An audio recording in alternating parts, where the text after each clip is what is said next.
किसी भी chief minister का निकाल के देख लीजिए, वो जब भी सीएम बना है वो अपने मंगल के साल में ही बना है। अब मोदी जी की बात करें, जो बहुत ऊपर पीएम बनना है तो उनको राहु की ज़रूरत होती है। राहु आपको बहुत बड़ी चीज़ दिलाता है, जैसे कि अगर जैसे मधु कोड़ा की बात करते हैं तो उनकी वो अपने राहु के काल में बने हैं। तो ये बताइए कि क्या जेएमएम इस बार झारखंड में सरकार बना पाएगी? तो उन्होंने पूछा, बोला मैडम मुझे तुरंत आंसर चाहिए। वो उन्होंने शायद किसी से शर्त लगाई थी। सारे बहुत सशक्त हैं और बहुत अच्छे हैं, और अभी वो जो महिला हैं, अभी अगर जैसे आप जान ही रहे हैं कि अभी वो इस फील्ड में आ चुकी हैं, तो मैं तो श्योर हूँ कि 31 तक तो उनका मतलब समय बहुत ही अच्छा चलेगा। वो जो भी काम करेंगी, क्योंकि मंगल का साल है। किसी भी चीफ मिनिस्टर का निकाल के देख लीजिए, वो जब भी सीएम बना है वो अपने मंगल के साल में ही बना है। अब मोदी जी की बात करें, जो बहुत ऊपर पीएम बनना है तो उनको राहु की ज़रूरत होती है। जोहार, नमस्कार। आज बात करेंगे झारखंड की राजनीति में कल मतगणना के दिन क्या कुछ होने वाला है, उसकी संभावनाओं पर। मगर इस बार जनता से बात नहीं करेंगे, इस बार बात करेंगे कुछ ऐसी दिव्य शक्तियों के सहारे जानने की, जिससे हजारों सालों से मनुष्य जाति अपने समस्याओं का, अपने सवालों का समाधान ढूंढता है। और इसके लिए हम बात करेंगे झारखंड की एक ऐसी बेटी से जिसने उस विधा में, उस क्षेत्र में अपने कदम रखे हैं और बहुत ही अच्छे से काम कर रही हैं, जिसमें पुरुषों का वर्चस्व रहा था। जी हाँ, मैं बात कर रहा हूँ ज्योतिषी की दुनिया की, और इसमें आज हम बात करेंगे आर्या स्नेहा से। स्नेहा जी, बहुत बहुत स्वागत है आपका। Thank you so much. आप आए हैं आज, आप हमारे पास इंटरव्यू लेने आए हैं, मुझे बहुत खुशी है। बात आपने सही कही कि इस फील्ड में सिर्फ पुरुषों का वर्चस्व रहा है, और इसमें मुझे बहुत खुशी है कि मैं इस फील्ड में हूँ। और झारखंड में मुझे लगता है महिलाएं बहुत कम हैं इस फील्ड में, लेकिन मुझे खुशी है इस चीज़ की। बहुत बहुत शुक्रिया। निसंदेह ज्योतिष एक ऐसा क्षेत्र रहा है जिसमें कि हमेशा से ज्योतिषी जो है वो कोई ना कोई पुरुष रहे हैं। कभी वो कहीं के पुजारी रहे या फिर कहीं अन्य स्थान पे कोई महंत रहे, इस तरह के लोग रहे। इसलिए आज हम आपसे जानना चाहेंगे किसी व्यक्ति विशेष की नहीं, आज हम बात करेंगे झारखंड की राजनीति में कौन सत्ता के शीर्ष पर बैठेगा, किसके हाथ में सत्ता आएगी। तो क्या इस तरह की बातों का हम लोग ज्योतिषी के माध्यम से, जो ज्योतिष की गणनाएं होती है उसके माध्यम से इन समस्याओं के, इन सवालों के समाधान जान सकते हैं क्या? देखिए, आप समाधान भी जान सकते हैं और आप रिजल्ट क्या होगा वो भी जान सकते हैं। जैसे मैं बहुत सारे एस्ट्रोलॉजी में बहुत सारे फील्ड होते हैं, वैदिक होती हैं, बहुत सारी फील्ड होती है। मैं केपी पे बहुत विश्वास करती हूँ। केपी जो एक हमारे जो जिन्होंने स्टार्ट किया था वो कृष्णमूर्ति पद्धति बोलते हैं, कृष्णमूर्ति उनका नाम है। जो प्रोफेसर ने, जो महंत आप कह सकते हैं, या जो भी, वो बहुत अच्छे इंसान थे जिन्होंने इतनी अच्छी, वो मैथमेटिशियन थे और उन्होंने इतनी अच्छी कैलकुलेशन बिठाई है कि किसी भी प्लैनेट पे आप कभी भी अगर किसी की कुंडली नहीं है और आप फिर भी अगर मुझसे कुछ पूछते हैं तो मैं उसका आंसर बहुत सटीक तरीके से दे सकती हूँ। बिना कुंडली के कैसे आंसर? कुछ तो बेसिक जानकारियां चाहिए होती होंगी आप लोगों को। अब देखिए, अब आप पूछ रहे हैं कि आप राजनीति, मतलब आप पूछ रहे हैं कि व्यक्ति विशेष के बारे में नहीं, आप सत्ता के बारे में जानना चाहते हैं। मेरे पास किसी की कुंडली नहीं है, to be very frank. But हम एक प्रश्न कुंडली, जिसको होरारी बोलते हैं, केपी में ये बहुत प्रचलित है और बहुत एक्यूरेसी के साथ आंसर देती है। केपी में जब कृष्णमूर्ति ने जब इनको बनाया था तो इसमें 1 से लेके 249 नंबर्स होता है। जैसे मुझे ना किसी ने पूछा था, अब आप राजनीति की बात कर रहे हैं तो मैं आपको बता दूं, अभी हाथ में मेरे मोबाइल है, और किसी ने मुझे 13 तारीख को 13 नवंबर को पूछा था, समय था 13:13। उस पर किसी ने सवाल किया था मुझे कि मैडम ये बताइए, आपकी बस ऐसे जानना चाहते हैं कि जेएमएम जीतेगी कि बीजेपी जीतेगी। तो मैंने बोला मेरे पास किसी की कुंडली नहीं है। हालांकि मैंने जो कल्पना सोरेन जी हैं उनकी कुंडली देखी थी न्यूमरोलॉजी से, उनकी 2030-31 तक उनकी कुंडली बहुत अच्छी है।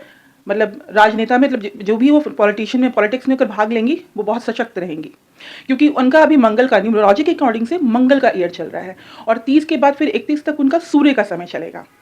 तो वो बहुत सशक्तली काम करेंगी, और वो जो भी काम करेंगी उनमें उनको कोई हरा नहीं सकता है। मतलब ये जो मंगल और सूर्य की गणनाएं आपने बताई, इसके आधार पे मतलब क्या संभावना? जन्म तिथि, जैसे कि 3 मार्च को उनका जन्म हुआ है, जो भी उनका जन्म तिथि, किसी ने मुझसे पूछा था तो मैंने लगाया था आधार। 2021 से 2030 तक उनका मंगल का साल चलेगा अकॉर्डिंग टू न्यूमरोलॉजी। मैं न्यूमरोलॉजी भी करती हूँ, वास्तु भी करती हूँ, मैं सब कुछ फील्ड में हूँ। मैं और भी रेकी हीलिंग्स भी करती हूँ। लेकिन ये क्या है कि जब किसी ने मुझसे पूछा था तो उन्होंने बोला था कि कल्पना सोरेन के बारे में बताइए कि क्या है। तो उनका देखिए, सूर्य में भी इंसान, पॉलिटिशियन लोग पॉलिटिक्स में कब आते हैं, मंगल का जो साल होता है वो एक्शन का होता है। आप किसी भी चीफ मिनिस्टर का निकाल के देख लीजिए, वो जब भी सीएम बना है वो अपने मंगल के साल में ही बना है। अब मोदी जी की बात करें, जो बहुत ऊपर पीएम बनना है तो उनको राहु की ज़रूरत होती है। राहु आपको बहुत बड़ी चीज़ दिलाता है। जैसे कि अगर जैसे मधु कोड़ा की बात करते हैं, तो उनकी वो अपने राहु के काल में बने हैं। लेकिन बेसिकली जितने भी लोग होते हैं वो सीएम जनरली मंगल के न्यूमरोलॉजी के हिसाब से, मैं ज्योतिष के हिसाब से भी बात नहीं कर रही हूँ। तो 9 साल जो आता है, जो महादशाएं चलती हैं, उसमें वो लोग ज़रूर जीतते हैं। और कल्पना जो सोरेन है, उनका अभी 2021 मतलब अभी चल रहा है, फिर सूर्य का साल आएगा तो 2031 तक उनका पॉलिटिक्स में समय बहुत अच्छा है।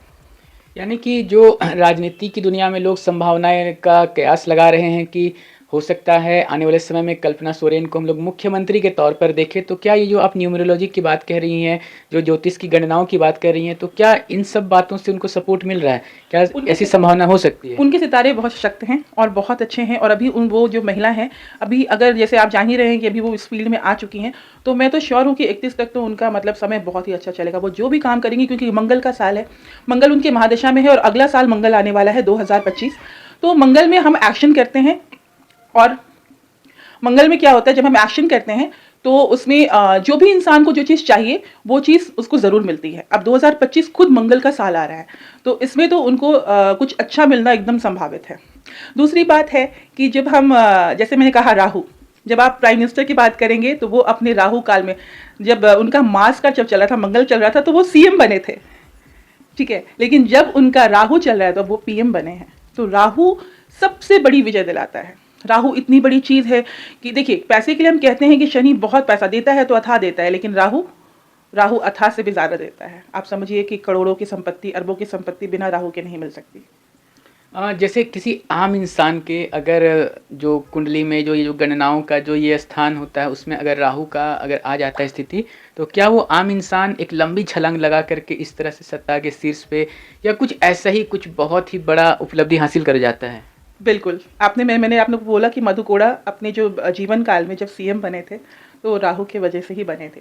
और कोई बड़ी सत्ता राहु के वजह से ही बनता है। न्यूमरोलॉजी में हम कहते हैं 915 ज़रूर आना चाहिए। जो बीच का प्लेन होता है, जैसे जो ग्रिड बनाते हैं, तो 915 अगर आपके ग्रिड में है और मिसिंग नहीं है, साथ में आपके 4 और 8 आता है, तो चांसेस बहुत ज़्यादा है। अब मुझसे किसी ने क्वेश्चन किया था कि अमर कुमार बावड़ी जीतेंगे कि नहीं जीतेंगे, तो वो भी जीतेंगे, क्योंकि उनका मंगल का साल अभी 2-3 साल उनका पॉलिटिक्स में बहुत अच्छा है।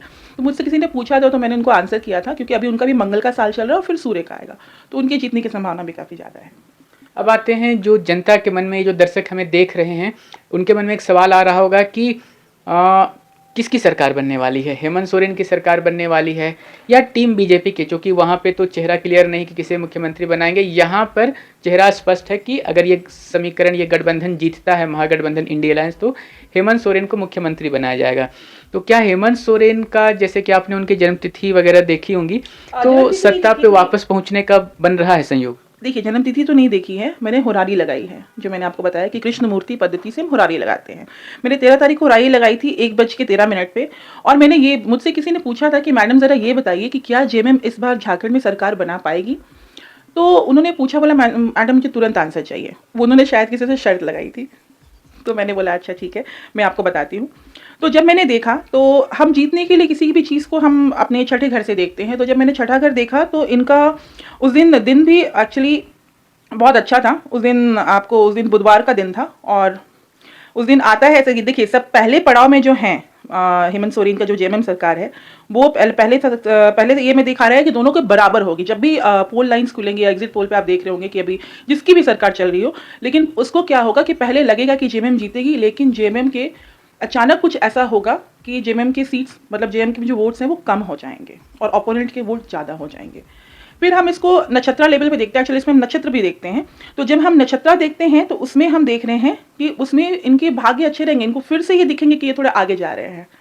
लेकिन लास्ट में बीजेपी के जीतने के चांसेस हैं और जेएमएम के जीतने के चांसेस कम हैं। यानी कि त्रिशंकु विधानसभा जो कहते हैं कि मतलब वो सत्ता के करीब पहुंचे, बट स्पष्ट बहुमत नहीं मिल सका, उसकी संभावना ज़्यादा लग रही है। हाँ, इसमें ओपोनेंट की जीत ज़्यादा दिख रही है। जो मैंने होरारी लगाई थी, जिन्होंने बोला था मुझे कि मैडम मुझे बताइए, तो ये लगेगा कि ये जीतेंगे, लेकिन बीजेपी सरकार बनाएगी, लेकिन वो भी टक्कर की सरकार होगी। ऐसा नहीं है कि टक्कर की सरकार नहीं बोली, टक्कर की जीत होगी। और जो जेएमएम है वो भी बहुत अच्छा करेगी, बीजेपी भी अच्छा करेगी, लेकिन बीजेपी अलायंसेस के लिए जाएगी। अकेले सरकार बनाना उनके बस की बात नहीं, क्योंकि जब उनके लिए किसी ने होरारी बोला था कि मैडम लगाइए, तो मैंने लगाई थी। तो जोड़ तोड़ की सरकार होगी और आप जानते ही हैं कि हमारे पीएम जी बहुत कुछ क्लियर नहीं करते हैं, तो अब वो क्या क्लियर करेंगे ये तो बाद में पता चलेगा। लेकिन मुझे इतना पता है कि अलायंसेस होंगे और बहुत कुछ होंगे, दाव पेच काफ़ी होंगे, और उसके बाद बीजेपी अपनी सरकार बनाएगी। धन्यवाद। तो जाना आपने कि आर्या स्नेहा का कहना है कि त्रिशंकु विधानसभा बनने के चांसेज बन रहे हैं। जोड़ तोड़ का खेल एक बार फिर से झारखंड की राजनीति में देखने को मिलेगा। जोड़ तोड़ के सरकार बनेगी और ये सरकार कुछ ऐसी होगी कि अगर जेएमएम की सरकार बनती है तो बहुत ज़्यादा मजबूत सा देखने को ना मिले। हालांकि बीजेपी के पक्ष में भी समीकरण बहुत मजबूत नहीं है। इस बार खंडित जनादेश की संभावनाएं हैं। बहुत मुश्किल से स्नेहा हमारे साथ बात करने को तैयार हुई थी, जल्दी ये नहीं आती हैं इस तरह से सोशल मीडिया में। लेकिन जो दर्शक हैं उन्हें मैं एक अच्छी खबर देना चाहूँगा कि अगर आपके मन में कोई सवाल है, आप अपने भविष्य को लेकर, अपने करियर को लेकर, अपने रिलेशनशिप को लेकर के अगर कोई समस्या का समाधान जानना चाहते हैं तो इस खबर के कमेंट बॉक्स में अपनी समस्या लिख सकते हैं। बहुत जल्द फिर मिलेंगे और स्नेहा से जानेंगे हर समस्या का समाधान तक पहुंचने का क्या समाधान हो सकता है। बने रहे ऐसे नवीनतम ताजा अपडेट्स के लिए हमारे संग कैमरा के पीछे से मेरा सहयोग कर रहे अजय महतो के साथ मैं विजय दत्त पिंटू रांची।